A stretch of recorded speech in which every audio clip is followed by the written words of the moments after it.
Welcome to part 2 of our assignment 1 presentation. Next up is Nathan.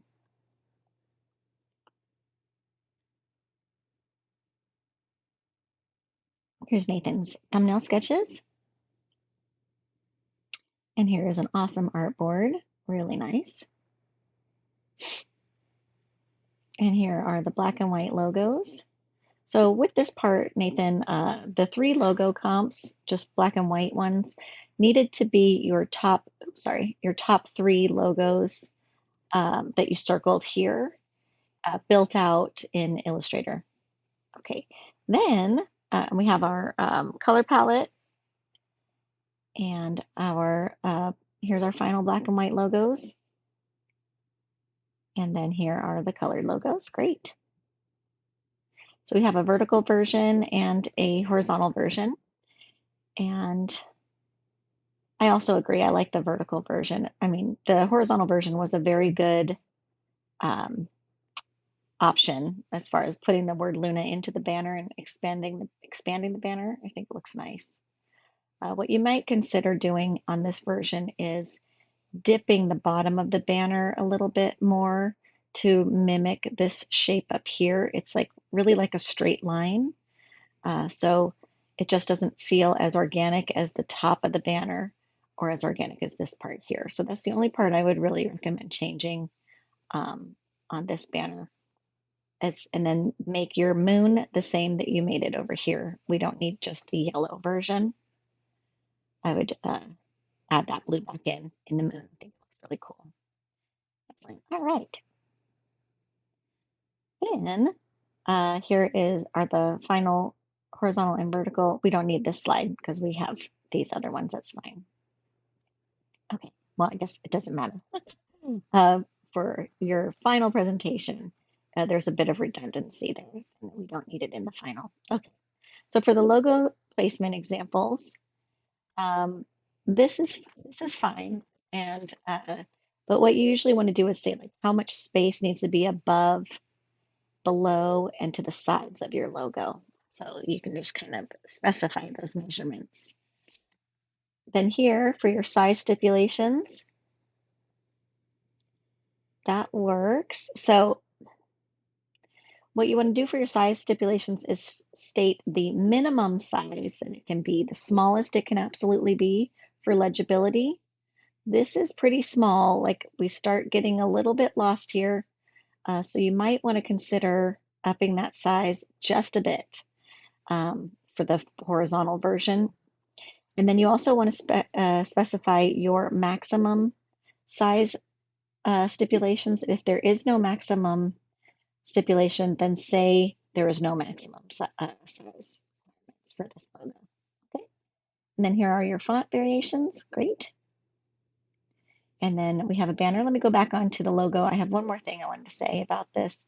You had mentioned in your final thing that you wanted to have like ribbon elements and stuff. And I think that you do that.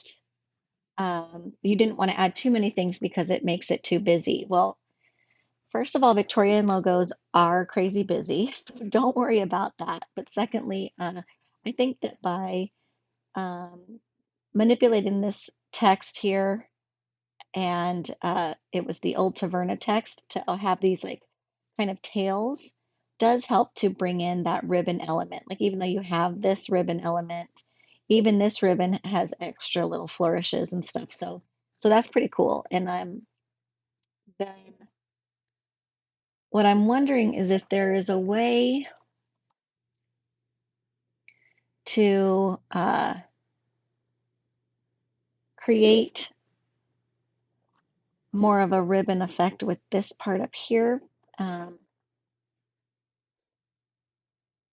But I don't think it's necessary. Sorry. I think we have it in the moon, and you tried to emulate the same style in the star. So I think I'm fine. I think I'm fine. Don't worry about me. I'm okay. So yeah, so I think that you did successfully get enough ribbon stuff into the logo, and yeah, it's good to go. Okay, great. All right, excellent. Thank you so much. This is Stephanie.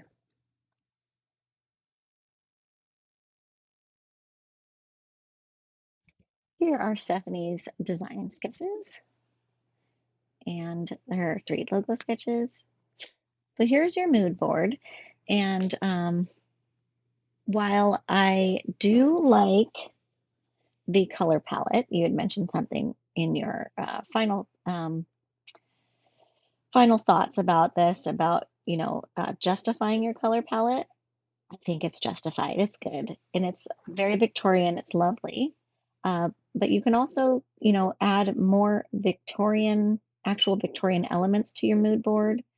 Um, I see celestial things, but like, more of the print inspirations and logo inspirations from the Victorian age, as well as logo fonts. Okay, excellent. Oh, something about this color palette that I don't see in your color palette, which is a really nice balance with well, actually not balance, but that does help to balance it, is the gold. So you might consider swapping out one of your greens for a gold, or yeah, I was going to say making one of your greens a little more yellow, but let's just keep going and see. So these are your three comps, and we'll keep going here. This is your final with the iterations. Excellent. Okay. And here are the horizontal and vertical versions. I'll come back to that. Okay, let's go ahead and come in here. So I think it was really cool that you made this nice letter mark. Um, there is, this one is my favorite. Sorry, let me just look at this. So this doesn't feel very vertical compared to this one. It feels very similar. There was one that you made that did feel more vertical. Let's see. I guess it was this one, but that's a completely different logo. So, okay. Anyway, um, uh, I guess overall it is more vertical, but um, it's still pretty horizontal. So I don't know how much you need it. You know what I mean? You could do, I was going to say maybe incorporate this and be like the celestial. No, I don't like that. Forget it. Anyway, moving on. So it turned out really beautiful. What I love about this version is how these flowers continue on from this line, and the placement of these flowers here feel very intentional. This feels these kind of swooshing, uh, like half circles, almost half circles, feel super Victorian, the way it's going around the C here. You made a nice, beautiful S here with this part swishing below that. It looks really nice. So I do love all of those elements. I also like how you went in here and adjusted your color on these little tulips or daffodils, to kind of help spread that color around a bit. And you might consider, though it's a little more literal, peppering in your green into the stems of these colors. Just a thought to add more of that green in there. This font is so beautiful. These are both great font pairings. And so then over here on this version, if you could, I mean, I'm trying to think of if there's a way to make it look a little more stacked vertically, but the only thing I can think about is moving the flowers over, but then that'll just feel so, it's like symmetrical, and I don't know, I don't think it'd be that great. So that's what I was like struggling with during my moment of silence a few minutes ago. So with this flower, it's still curving around the edge here and feels intentionally placed. This one is just off a bit. So I recommend rotating it counterclockwise just a hair, having the stem kind of come out of this dip a little bit more in the C. And then by rotating it counterclockwise a little bit, you'll have more space here between the curve and that flower. Um, and I think it'll look a little bit better. You could also maybe get rid of this third flower here. Just have these two flowers, that might help make it feel a little more vertical. And then with your stars, so these stars are all the same size, and and they do feel a little, I mean, they're supposed to feel randomly placed, but they feel like an afterthought. So here's a few tips on working with stars. Number one, vary their size, their scale. So, make them all a different size. I wouldn't go much bigger than they currently are. You can make one that's a little bit bigger than the current size, but that's it. Then all the rest should be smaller. Then I recommend putting these sparkles on the letters, like one on the tip of the L or something like that, um, one on the tip of the C or something, so it looks like it's like shining in the moonlight, right? And then I'm trying to think if there's anywhere else you could put them. I've seen them placed like inside, between letters, if you wanted to put one of your smaller letters in there. But just kind of hovering on the outside like this, it just doesn't feel like it feels like an afterthought, you know what I mean? And you really want them to feel like they belong there. Okay, great. Then let's keep going. Okay, so I do love this letter mark. I think it's really cool. And you could place two little symmetrical stars in there if you wanted to. You don't have to, obviously, but I think it looks really nice. You did a nice job too, like incorporating some darker colors since this uh, green and the bluish background are similar in value, so there's not a lot of contrast there. But by adding the white and black drop shadows, that really helps with legibility. Great. Okay. So then here, the logo placement examples, what that is usually like you specify how much space you need around each side of your logo. And this is a good start. Like if you were to say logo placement for stationery, I need an inch from the top, like an inch margin above the logo. It should always be placed in the top left corner. And I need an inch from the side here.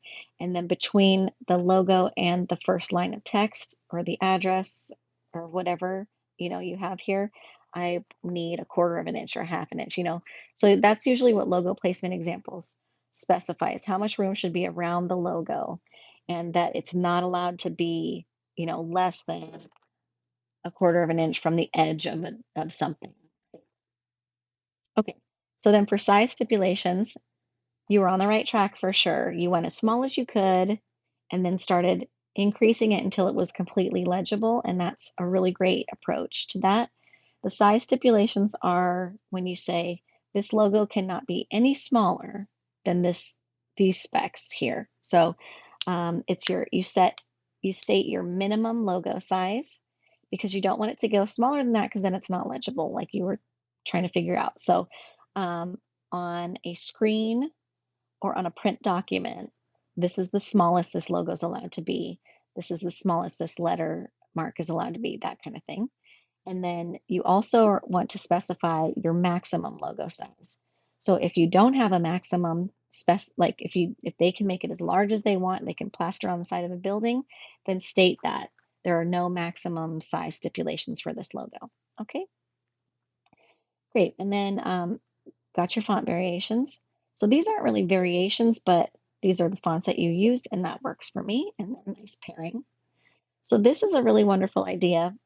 Um, when you make mock-ups for my classes, go ahead and crop into them so that they're really huge like this. Like get their extra, any extra spacing, sorry. Wah, okay. Just get rid of all this extra space around the object. I just want to see that object as big as possible, okay?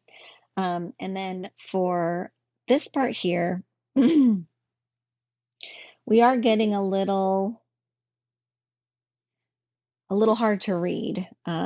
Like like I was talking about with that logo mark, that light blue on that light green, you got to use that sparingly because there's just not enough contrast to grab somebody's attention.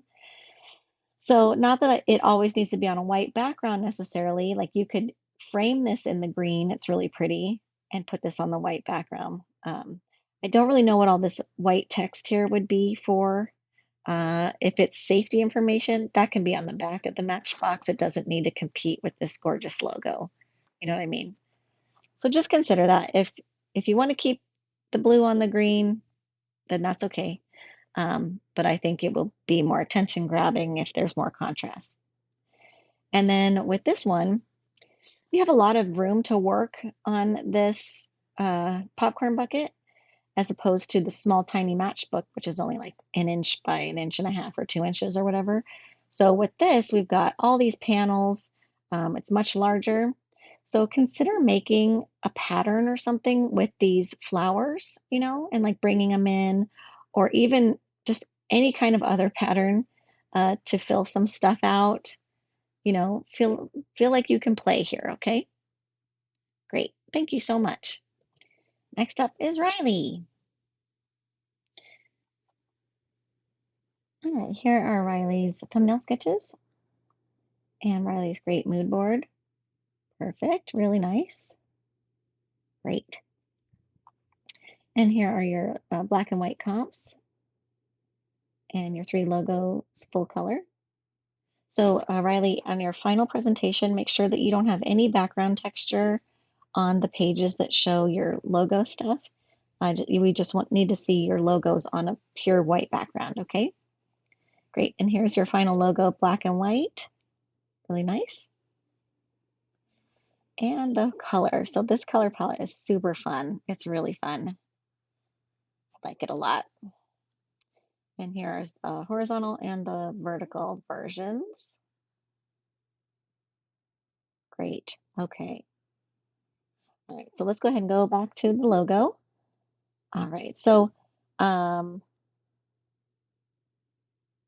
so in both versions, here's what's great. Sorry, I will get it straight. The moon looks really nice. I love the texture that you did. I can see these are from the texture inside your letters and stuff are from those tutorials that you were mentioning. Uh, the um, the swirlies all look really nice. They're not distorted, which I really appreciate. And we have these fun lines here that are going to the letters and stuff. Let me just zoom in real fast, if this will let me. Okay. Boop. All right. So there's just a few things. These lines, these horizontal lines, go ahead and extend these all the way into the black of the moon. And then this one, place it behind the star so that's not overlapping and cutting in there. And then same with the C in the circus. Let these lines fall behind the C, um, behind this word, I should say. And it looks good everywhere else. Okay. Then with the word the and the moon here, and the word circus, I know that this stinks because you worked on it, but I recommend getting rid of these hatches right here and on these layers of the and circus, only because just on the outside, this like third kind of drop shadow effect on the and circus only. Leave it on Cressida, because and on the big moon, because when we are small, these look fuzzy. Like the moon looks very fuzzy, and the and circus look a little fuzzy. So by just leaving it on here and on the moon, it'll really help with the information hierarchy and the legibility of the smaller words. So can you see how it looks a bit fuzzy? And it's not, I can see that it's sharp when I zoom in, but it's just an optical illusion that's messing with my eyes, and it will definitely mess with other people's eyes, so that's why I'm getting rid of it. Everything else is really nice. I think it's really fun. Um, you might want to play around with these lines here with your width tool to kind of give it the same line quality as these drippy lines here. Just a thought. Or you can select this line. If it is still an active line, you can select it and you can save its profile in your stroke profile area in the stroke menu, and then apply it, select these horizontal lines here and apply that same stroke profile to those lines. All right. Just email me if you don't know what I'm talking about, and I'll make you a little video about that. Okay. Yeah, and then these look really great. I think that instead of um, making on this vertical version, instead of making the Cressida circus, instead of making the so big, I would make that a little smaller and make Cressida be almost the same scale as it is here. Just move it in towards the moon a little bit. You can get rid of these little squirrelies, or just have one of them, kind of coming off the sea like you have here. Uh, and then that'll help with the information hierarchy. And whatever you do with eliminating those hatches on, or the third, drop shadow on the circus in the main logo, do it on this vertical version as well. Okay, great. Same with any line profile changes you make, install that placement. Good. Okay, great.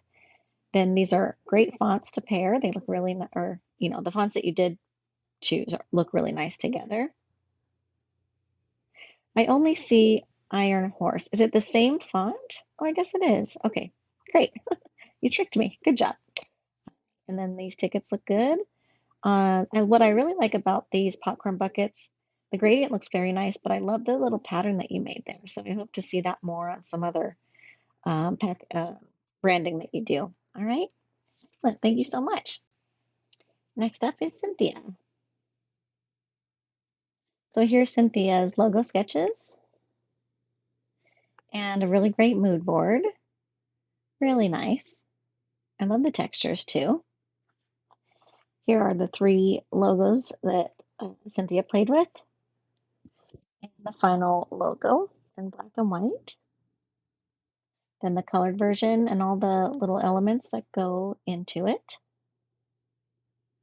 Then a vertical and horizontal version. And then your placement stipulation. So let's go ahead and take a look at this. So I have some, uh, you have found really, really great elements to piece together. You did a really nice job with the frame, and the banner looks great. I love all these little pieces that you found. So I just recommend tweaking them and changing the scale of certain things. Right now, in your design stipulations, your size stipulations, you had to still go kind of big because it was hard to read certain things like this, um, to the point where even your smallest size stipulation can't really fit on a business card. So we've got to fix that. So what I recommend doing is an exhibit of oddities. I don't think that needs to be in the actual logo. I think you can use that as a tagline in other parts of branding, it's an awesome tagline. So I do recommend getting rid of that for the logo. The next thing, this shape will fit on this half better than down here because you have a flat bottom here that tapers upwards, right? Just like this. So I recommend taking the big top, placing it here against or behind this banner, and just increasing the scale so it's very big. It could even be cool if the top flag extended out above the top of the circle. You know what I mean? Like it's okay if there's some overlapping there. So I would make it as big as it can go without being wider than the banner here. Okay. And then just, see what you can do. If you need to nudge your banner up so that you do get that flag, peeking out, or even this top portion coming up over here and the flag peeking out even higher, then by all means move that banner up, slide it on up there, okay? Then I recommend moving the next to hollow, and it can be the same size, and just centering the words the hollow on the banner. Um, Move hollow, it needs to go up a little bit. This H should not be touching this line here. So just, You may need to actually, if you move it up, you're going to get your W touching that line. So you may need to make the scale a tiny bit smaller, but make the word the same size as hollow here. And then spectacle can be larger. Um, if you move this banner up, then spectacle is almost going to be kind of centered. So go ahead and make that bigger. I know that you're playing with information hierarchy here, but since it's all one name, I think it's okay for the hollow and spectacle to all be the same size font. It'll look cool. It'll look great. I love your drop shadow that you applied here. It looks really nice on that red. And then move your elephant down here and consider, I was going to say, consider filling the elephant with a color. So consider filling the elephant. Maybe not, maybe not, maybe not. Anyway, I would make the elephant as large as I can get it in this space, okay? And then you could play with filling it with a color. I just don't want the elephant to become the focal point. I want the hollow spectacle to become the focal point. You know what I mean? So if you make the elephant a certain color, it may really pull the eye to the elephant first. All right, then, so that's for the vertical one. And for the horizontal version, same thing, move the into hollow, move the tent up here. It can be a little off, like a little asymmetrical. That'll be cool. And then move the elephant down here, but if you need to zoom in and crop the elephant so it's like just its head and trunk, then that's totally fine too. And so it fits inside the bottom of that frame nicely. Okay, easy peasy. And if you can, make the word spectacle larger.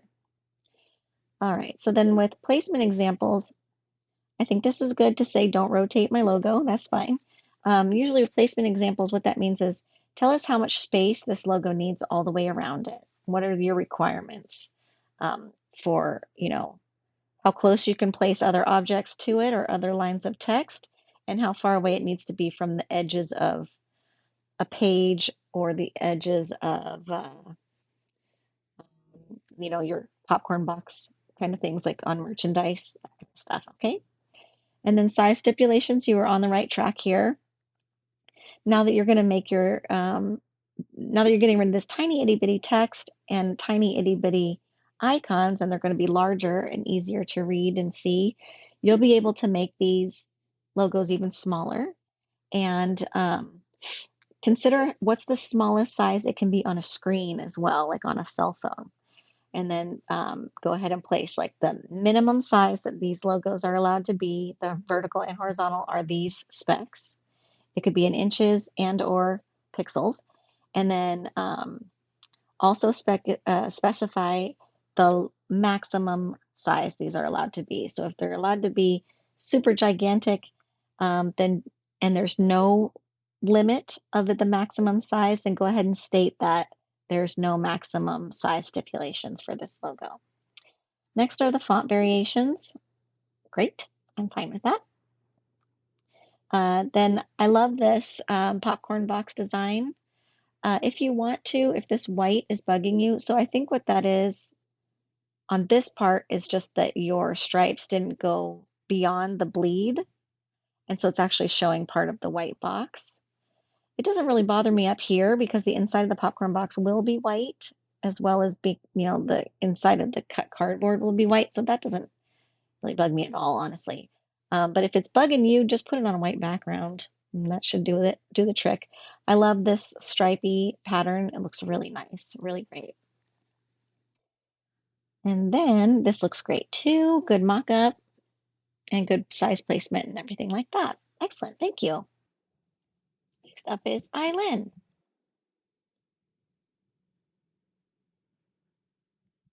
Here are Eileen's thumbnails. And we have this mood board. So this is a good start to the mood board for sure. Be sure to include like actual color swatches with their hexadecimal points and stuff on future mood boards. And I do recommend including fonts as well. like the actual names of fonts that you'd like to use. But we have some really great options here and really cool pictures. And then we have your black and white comps from your top 3 logos. And then we have your final black and white with iterations. You were testing it out with a patterned background. And then we have the color iterations and the final vertical and horizontal logos. All right, and then so let's go ahead and come back to these. All right, so this was the one that you went with here on the right. And the photo is really cool. I'm going to go back to the original photo. This is it here. See if I can zoom in on it here. If Acrobat will be cool and just let me do it. Come on, move up, move up. Here we go. All right. So what I recommend doing is in Photoshop, I recommend going in and getting rid of this pole that's going through them, number one. Number two, then convert it to black and white. And you could also cut them out, like select the subject and cut them out so that you don't have anything in the background. Convert the image to black and white. And then from there, then you could do your image trace and you might get some better results. There's parts missing from this photo because of how high contrast it is. Let me just skip to the next slide here. So we have that bar cutting through them that you could fix easily in Photoshop with how automated all of the clone stamping and everything is. You could fix that. And then by converting it to black and white, then going into your image trace, you will get a lot more detail in her face and you'll get some separation from his head and her costume. You know what I mean? In the background there. So then the other thing I would do is zoom in on them in your logo as large as possible. So that would mean cutting off part of the bottom of him there, but uh, you can get rid of this pole then and make, these two as big as possible in this logo. Her arms could almost even come out to these pointy areas here, okay? Then let me go to the next slide. This logo is, the shape is interesting and I think it's cool as far as like reminiscent of Victorian. It's just a bit off. So it's not symmetrical. And you can see how this part kind of goes here. It looks like it could attach here, that the banner's just overlaying it. But then there's a large jump from here to this area. And this looks like it could go here, but then there's a big jump over here. So I see that you did mirror part of it and flip it, but I think that you need to take these banners off just for creating the background shape. Create the background shape, then mirror and flip the object so that it is a symmetrical frame. If you don't want it to be symmetrical, then it needs to be way more asymmetrical so it looks completely intentional. Right, as it is, since it's just a little bit off, it does not look like it's intentional. The other thing, let me go from this dot, I'm just going to draw a line straight across to this dot. They're pretty close. Okay, I was just seeing if they lined up, if the alignment was there. Let me try one more time.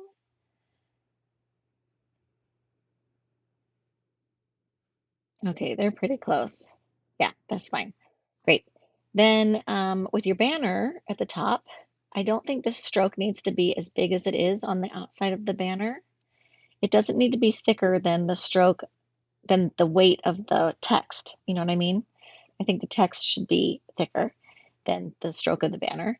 And then you might consider putting a line, like drawing just a little diagonal line from the end of this banner to the frame, and then down here from the end of this banner to the frame. So it looks like this banner wraps behind the frame and then comes around across the bottom again. Okay, then that's it. So this is not working unless you make her all the white space in the image completely cut out, and then this texture falls behind both of them. So you see the white areas in the photo. So that, because right now they are all transparent areas because of image trace. So um, that's why it's just completely, you're losing them completely. But if you made the white areas actually cut out so that they weren't transparent, then the background could look pretty cool, but it's not necessary. So then with these, why these images got away from you is because you stroked all of these shapes. And so no stroke on there. We lost so much detail by adding that stroke. It just became these very strange like shapes that are just not human any longer. You know what I mean? We really lose his head, his face here. Uh, like it's just he's lost completely over here, you know?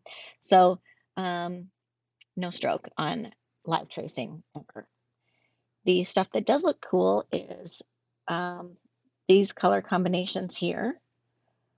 And I mean, overall, like the color palette is good. Like you can't go wrong with a primary color palette. Just less strokes. We don't need all these strokes everywhere. Great. And then this does not appear vertical to me. This is definitely horizontal. I'm sorry, I said it wrong. This is definitely vertical, but this does not appear to be horizontal to me. So a way to remedy this would be to have the banner, the flying Walendas over on this, sorry, put the flying banner out on this side and Walendas out on this side and make the center a little smaller, but still blow them up and replace them with a better, less contrasty image, that kind of thing. I don't know why we changed the frame style. I do like this frame style a little better, I think. And you could add that shading in here instead of in the background of here if you wanted to. Um, so just something to think about there. But use the same frame, but just make the banners like make it very horizontal. You know what I mean? Make the banners fly out on either both sides of that center image. Great. So size stipulations. This might change as you change your logo a little bit, but it might not. So this is, make sure that you specify, is this your minimum size? Is this the size you always recommend? That kind of thing. And if you don't have any maximum limitations, then make sure you state that there are no maximum limitations on the size. Then we have some font variations. Okay. Placement examples. Okay, so placement examples means that you will show the logo on like a piece of paper or a business card or like a piece of merch, and you will specify how much room needs to be around the object, like how far it needs to be from the edges of the object, or how much space you need before the first line of text, if it's like on a stationery or on a business card, that kind of thing. Okay. Um, then we have our mock-up for our sign. All right. So when we're doing sign mock-ups and stuff, you really want the shape of the sign to be very similar to the shape of the actual logo. So here we have tons of negative space here. So it's not quite the best shape for this. You might find a sign that's like a nice circle, you know what I mean? Something like that. But we're going to do a whole sign section in this class. So you can address that. This works. I think for if you wanted to do this, you would use your horizontal logo with the banner, coming out. I know that this is supposed to be the horizontal logo, but it's still reading very, very vertical. Great. All right. Thank you so much. Next up is Kylie.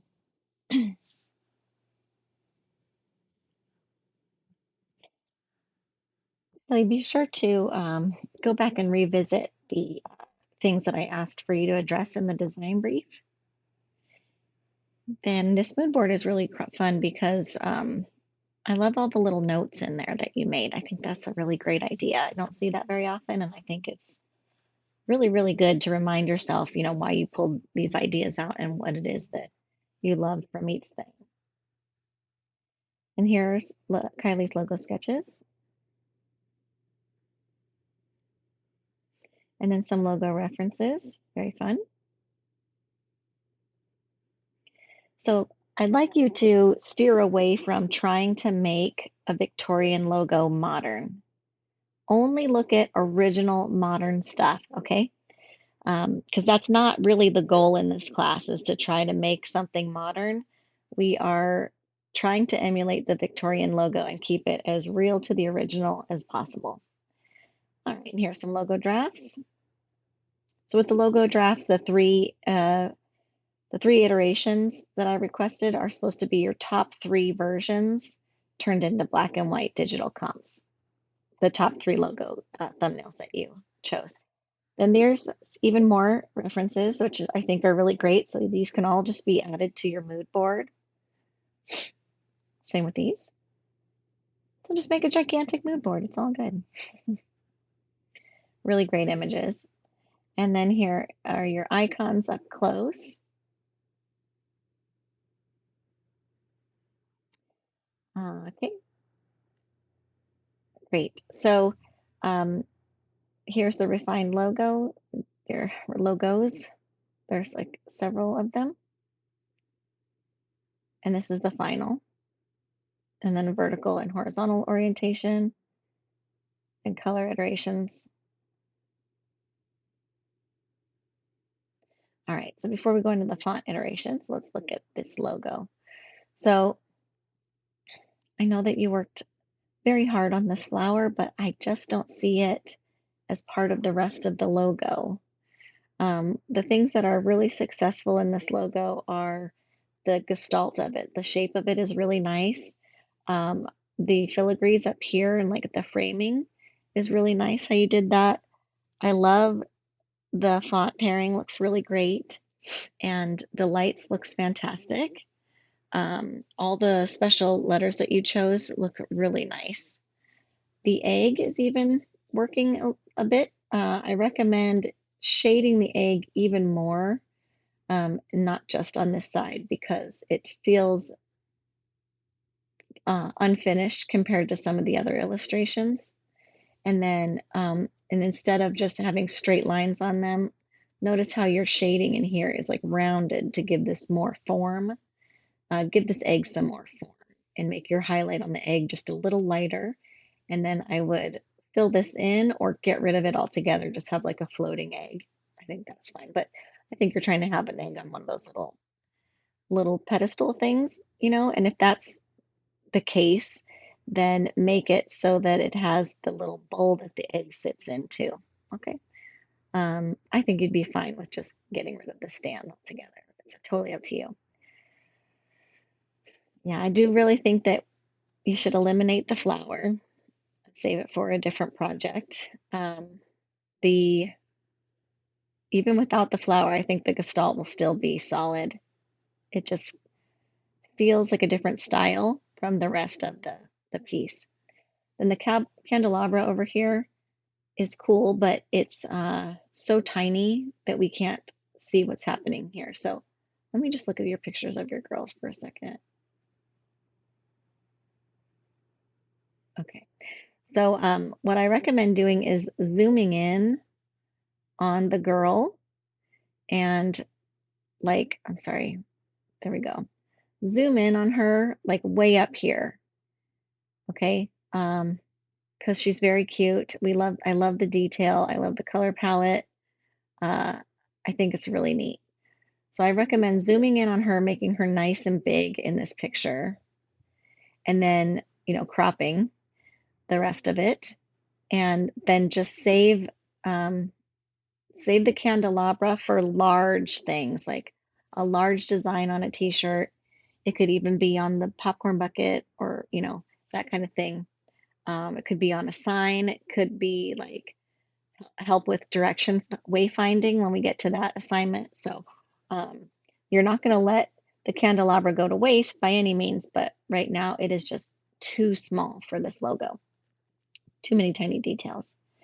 Excellent. So this works over here very nicely. I think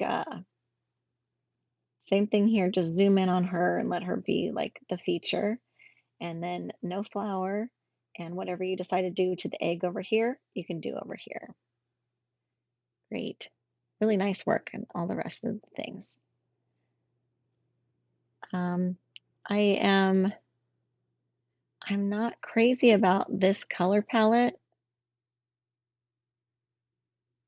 with the red. There's too many colors. Like you're using this color palette, but with her this color. So just looking back and forth here. Like this color is really nice in here under her hat. So I would choose what, I'd get rid of a couple of these yellows here and maybe trying to figure out which one. I think I would replace this color with that red that's under the hat, leave this dark antique brown, and then these two yellows I think work. Give that a try, okay? Great, font variations, okay. Yeah, so I think the candelabra is big enough on here, that might work there. But when you have this logo tiny, one of your iterations would be just her face and hat. Same with here, face and hat, okay? So any changes you make to the logos, make on the mock-ups as well. This is large enough to have the candelabra that works. Um, all right, thank you so much. Next up is Jessica.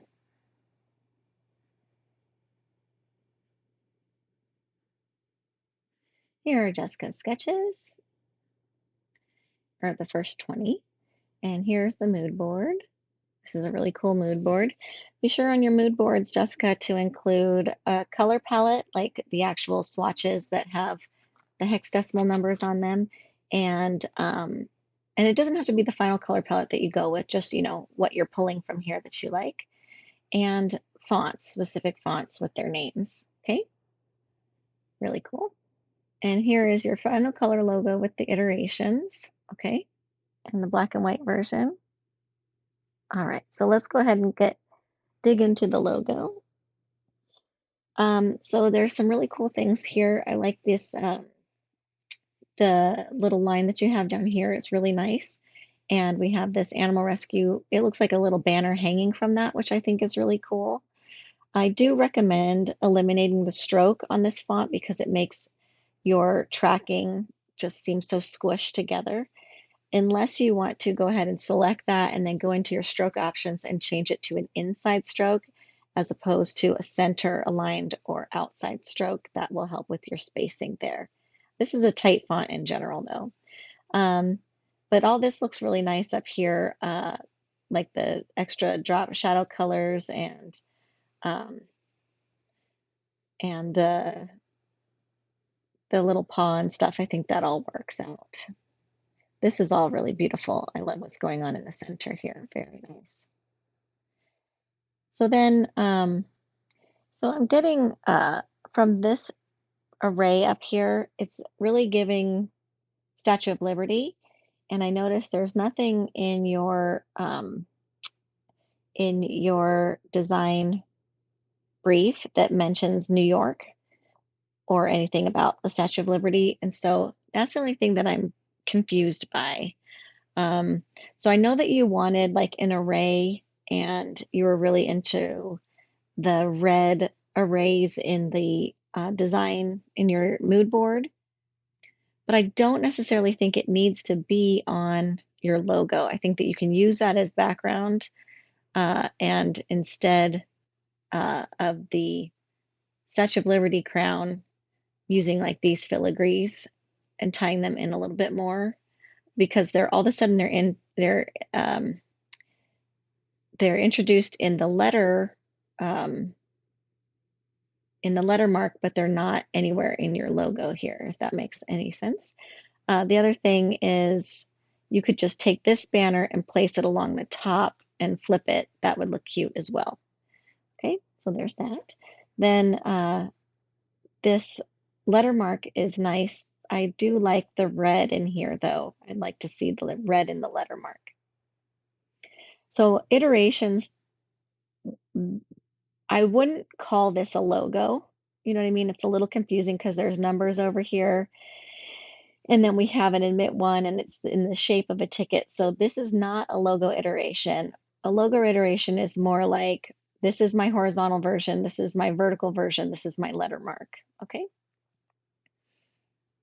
great.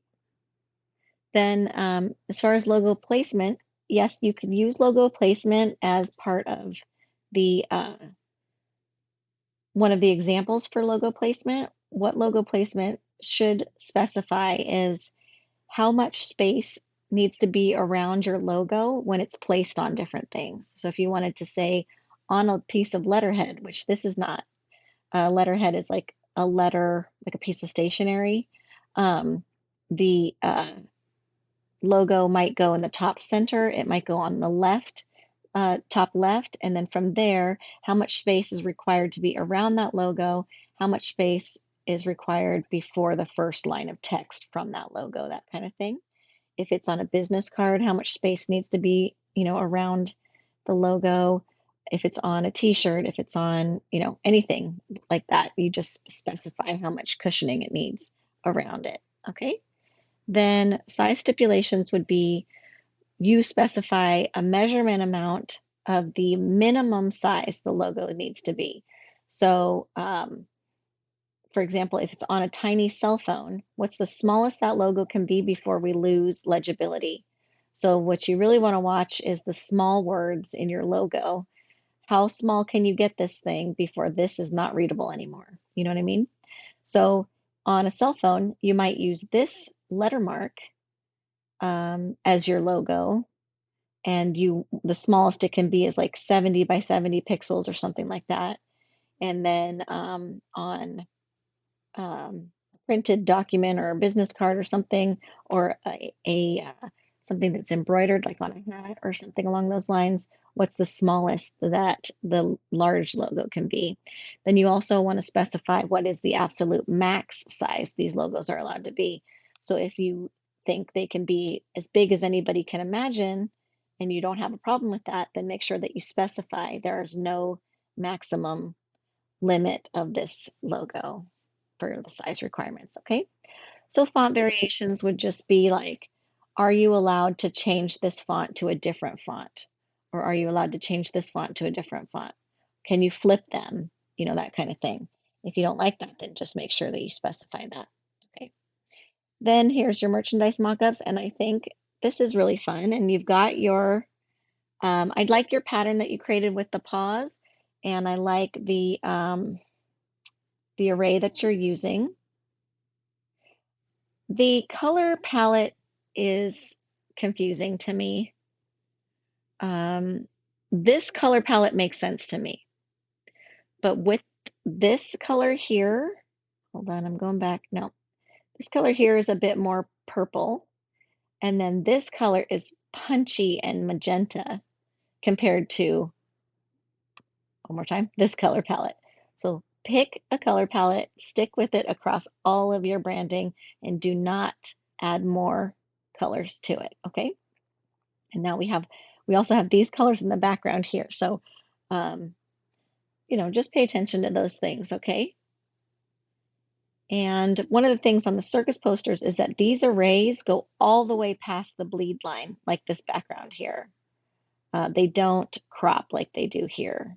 So just extend them all the way out, like it's just like an explosion coming out of the paper, and I would get rid of the ticket option. It's confusing. Unless you want to make a ticket as one of your mockups, that's totally okay. But as far as placing the ticket as a logo on branding is a little bit confusing. You could place this as an image on a t-shirt. You could place it as an image on a tote bag, that kind of thing. But I think sticking to the original logo on like the popcorn bucket and on these drinks is the way to go. Okay, great. Thank you so much. Next up is Deanna.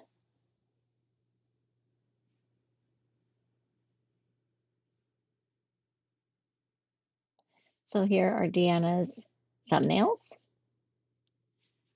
and the awesome mood board. This is really great. Be sure also in your mood boards to add any fonts that you're thinking about using too, okay? And here are some beautiful black and white comps. Gorgeous, really nice work. And the final one with color. And we have a vertical version and a horizontal version. And then we have our placement examples. Okay, so let's go ahead and jump back into this part here. So there's a lot of really beautiful elements. I love all of the filigree. It's looking gorgeous. Um, as you can see on this version, your drop shadow is getting lost, and it's really kind of muddying up the type. It's all kind of running together and getting a little hard to read. So this obviously is much easier to read. So what I recommend doing here is just grabbing that first layer, that top layer of text, and giving it a white fill. Okay. Oops, sorry. You might even consider grabbing then that red stroke that's supposed to be on this part and making that gray, like a middle gray. And then you'll have your black drop shadows at the bottom, and it will be a lot easier to read. Sorry, I keep jumping all around. So doing the same on the and magician in this one as well. I'm just going to flip back and forth real fast to look at the differences here. Okay, so now with your image here, this is not a black and white image. So go ahead and click on that. I'm sorry, take it into Photoshop, and you could try desaturating it, but I think instead you should use the black and white photo filter. I'm sorry, the black and white option. Hold on, I'll get there. The black and white panel to give it a true black and white. This has a little bit of sepia tone to it. And so if this is the black and white logo, we can't have any color in there. You can see it's kind of a creamy color, right? Great. It's a great photo, by the way. And then this version here. So I think there needs to be a little bit of contrast between this filigree and um, this orangey color. So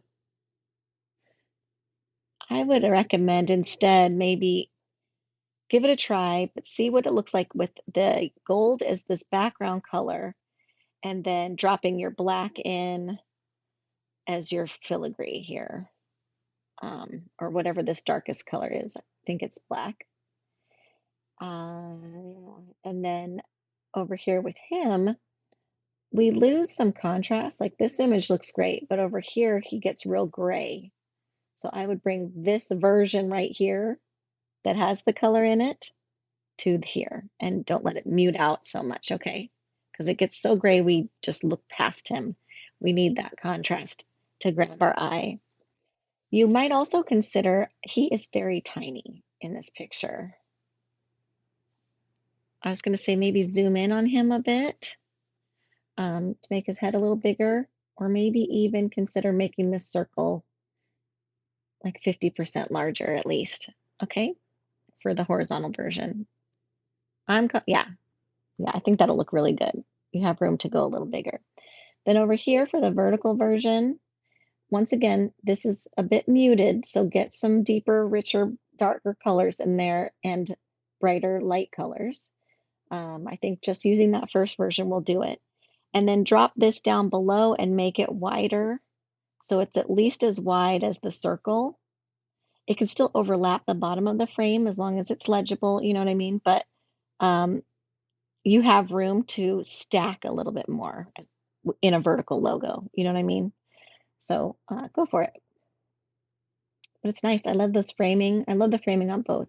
The shape of this is really beautiful. You did a really nice job there. I think it's really cool. It's really nice. Really good stuff. Okay. Then, so for logo placement examples, this is good. These are great examples. What I want you to specify for the logo placement is how much space is required to be above and below the logo, and on each side of the logo before people can start, introducing more elements to the page.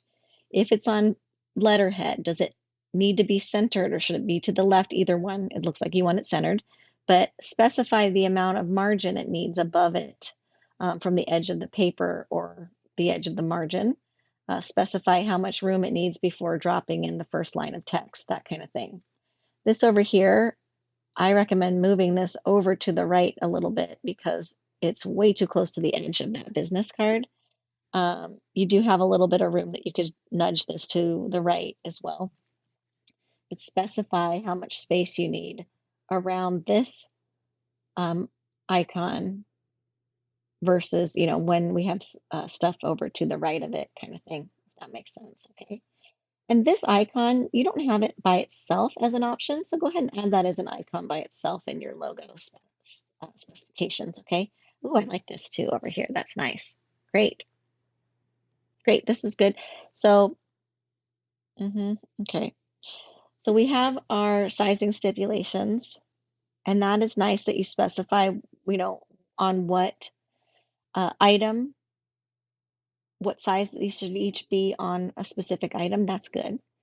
The main thing we really need to put in here, though, is what is the smallest this logo is allowed to be. So if you're on an iPhone, which logo should you use, and what is the absolute tiniest in pixels it can be before we can't read the text anymore, that kind of thing. If it's in print, if it's printed on a hat, like embroidered somewhere, or on a business card, what's the smallest one? I'm sorry, how small can we get before it becomes illegible? Uh, and then make that your minimum size stipulation. Then you want to also specify your maximum size stipulations. If you are fine with this logo being super gigantic, like on the side of a building or a billboard or something, you have no requirements of just how large it can get, then specify that there's no maximum size stipulation, okay? Great. Then we have our font variations and our first merch. That's nice, very nice. So any changes you make to the logo, make sure you update your mock-ups. This red color is very different than this red color. So it could be the mock-up, right? Sometimes that happens when you place something and then you change your blending mode. I just want to bring it to your attention that this is like way more tomato red, whereas the other one is like leaning towards coral. You know what I'm saying? See? Yeah, pumpkinish. Great. Um, Great mock-ups. Excellent. Great. So the other thing about your physician image, if it's not contrasty enough, if the original image is a little gray, like there's no true whites in there, then what I recommend doing in Photoshop is using the curves panel and then using the white eyedropper tool in the curves panel and clicking on the whitest part of the image, like what's supposed to be the whitest part. So that's probably going to be the collar of his shirt, something like that. So give that a click and then see how much contrast you get, and that might help make it so it's less flat. It definitely will help with that. And then secondly, you mentioned, you had a hard time finding a color palette, but I think your color palette is perfect for the art. All right, thanks so much. And next up is tag iron.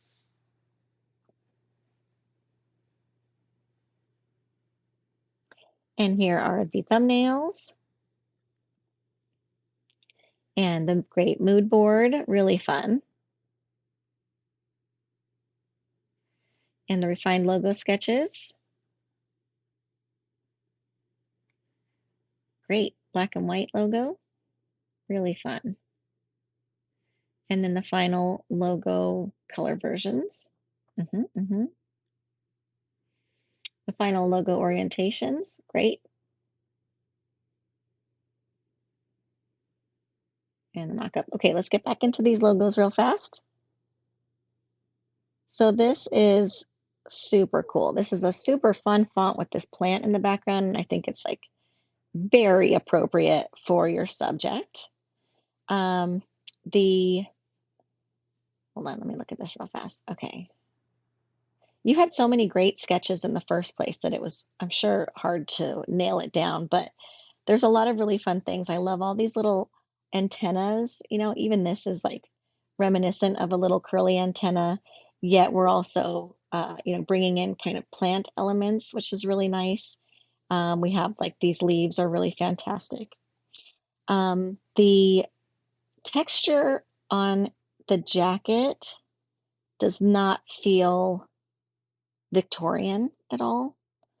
So that is something that I'd like you to think about. Like, is there a way of doing more kind of woodblock style shading, or even like this style here, something like that?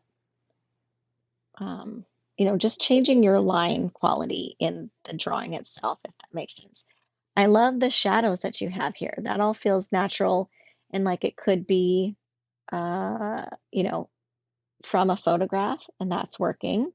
Same with even the hair is nicely textured. I think it's more the jacket, and I can see some strokes like, pen or brush strokes in the shirt.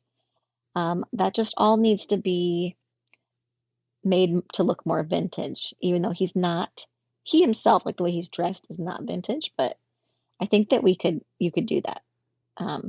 Then I like the color choices here. I want to see like your whole color palette, but I don't see that.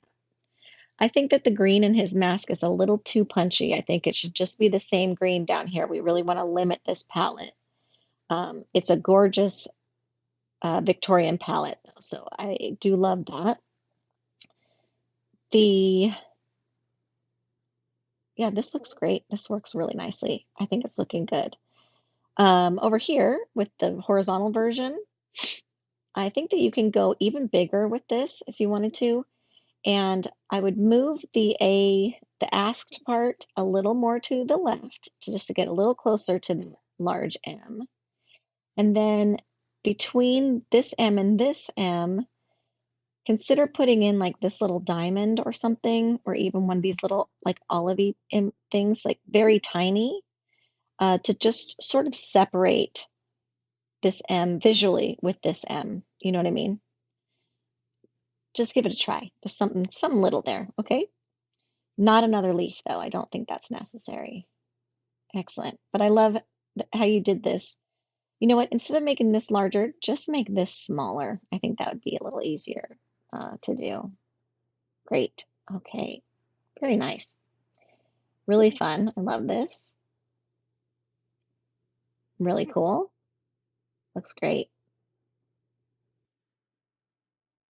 All right. Thank you so much. Thank you, everybody. These turned out so great. I'm so excited to see what's next.